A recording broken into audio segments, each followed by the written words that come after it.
হলুদ মাখাও কন্যারে সাজাও বিয়ার সাজে, লাল বেনারসি পিন্দাও সব সখী গনে, আতর বালা নাকের ফুল মাথায় দিও টিকিলি, নয়া হাজে হাজাও তাইরে যাইতো শ্বশুর বাড়ি।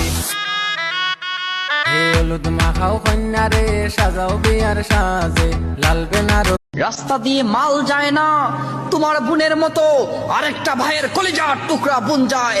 So respect her as much as you respect your sister। তাকে ততটা সম্মান করো যতটা সম্মান তুমি তোমার বোনের প্রতি দেখাও। বন্ধুরা গার্লফ্রেন্ড নিয়ে ঘুরতেছে, এর জন্য কষ্ট পাবেন না, একটু অপেক্ষা করুন, আপনি আপনার হালাল স্ত্রী নিয়ে ঘুরবেন ইনশাআল্লাহ।